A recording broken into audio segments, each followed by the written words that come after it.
Now there are a few lessons which I learned in the Indian Military Academy and I'd like to share that with you. The first thing that I told you today, we are here to develop that belief system. How many of you believe that you will definitely clear the civil services examination?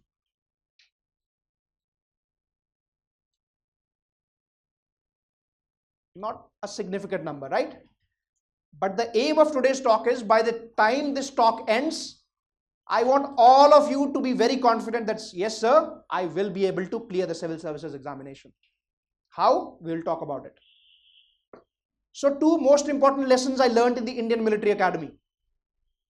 The first is, there is no limit. There is a famous quotation which we are made to recite every day. It says that whatever does not kill you only strengthens you.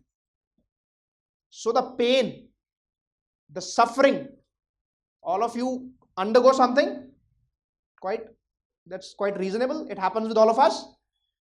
So if you are undergoing a problem in life, fold your hands and thank God. Why? Because generally what happens? We start cribbing, we start scolding our family members, our parents, maybe sometimes God also.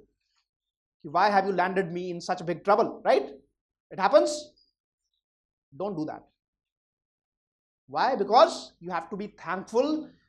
What is the difference between a diamond and a graphite? Anybody a chemistry student here? But I think all of us must have studied that in class 11 and 12.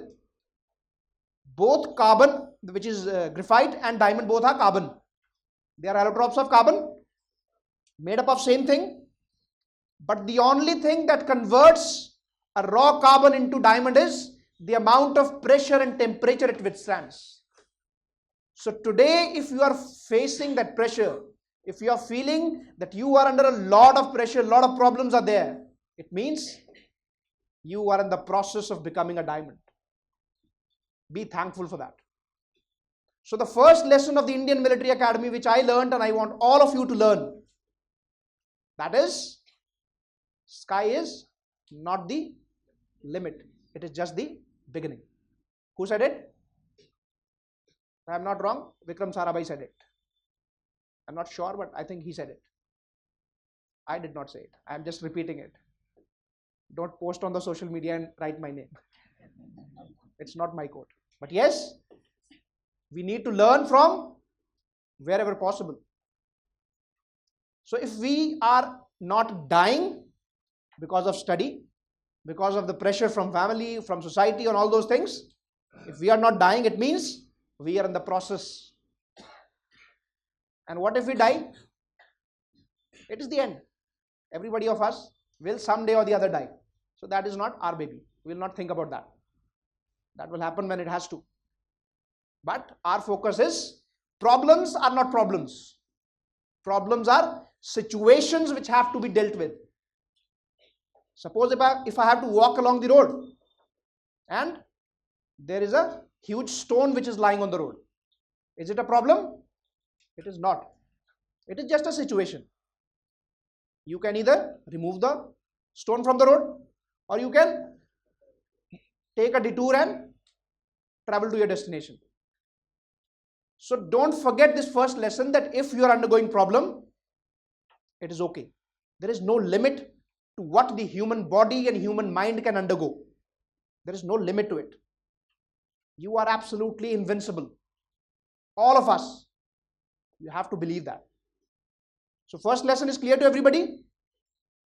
Second lesson which the Indian Military Academy taught me, and I'm sharing with all of you, it is called the Chetwood Credo.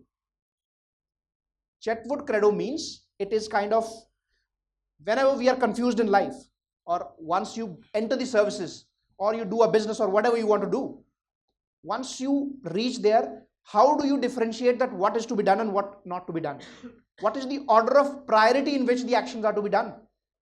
So Chetwood Credo says, the safety, honor and welfare of your country comes first, always and every time. So it is the nation which will always come first. The American president said, Ask not what the nation can do for you. Ask instead what you can do for your country. So similar feelings are represented by the first phrase of Chetwood Credo. Whatever happens, it is the nation which will always come first. Now, how do we relate it to our journey, right? That is something which will come once you start working. But don't you think that you are preparing for civil services for your own sake? You are not. The future of the country, the future of India, the future of Hyderabad, the future of Telangana depends upon what the youth of this country does.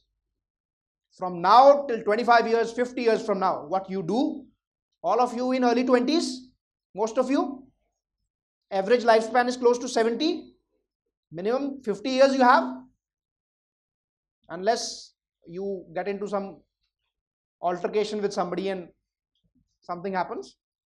But broadly, around 50 years, still you have to contribute to the country. So sometimes these students ask me, sir, we get demotivated. The point is, how can you get demotivated when you know that what you are doing is going to shape the country? So start thinking that way. You are preparing for civil services not for your own sake, but because you are in for a wonderful cause. You are here for something which is so beautiful, something which is so pious that you cannot fail in that. So coming back to the Chetwood Credo, it says that the safety, honor and welfare of your country comes first, always and every time. The second phrase says the safety, honor and welfare of the men you command comes next. So once you go to the services, there will be hierarchy, there will be people who will be working under you. So once you have ensured the task at hand, nation's welfare has been taken care of, then you have to ensure that the people working under you, they have to be taken care of. You cannot be arrogant. Success has to come with humility and not with arrogance. And the third and the most important thing, your own ease, your own comfort and your own welfare will always come last, always and every time. Now, maybe you start your study. You study for 2 hours and then you feel demotivated. You feel lethargic. But then remember the Chetwood Credo. You're not working for yourself. You're working for the country. And this lethargy, this indiscipline is thinking about your own comfort, which will always come at the last. So if you channelize your energy and start thinking on these lines, then automatically that motivation will never leave you. It is not just motivation, it is a part of the discipline. Motivation is just a very small component of success stories. Motivation will only help you start.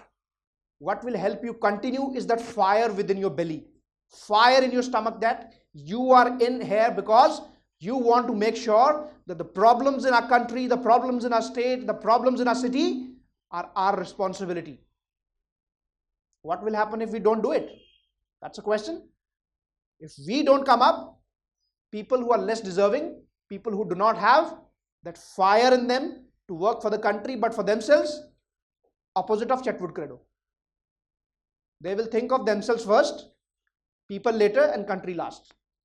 So we don't want those people to control the decision making. So that is the reason why you have to prepare for civil services or for whatever you want to prepare. But if you want to prepare, be the best in that. So these are the 2 lessons which I learned in the Indian Military Academy and I've shared them with you. Just remember these 2 lessons. We'll come to other lessons of life once I'm done with telling you how I landed up in civil services.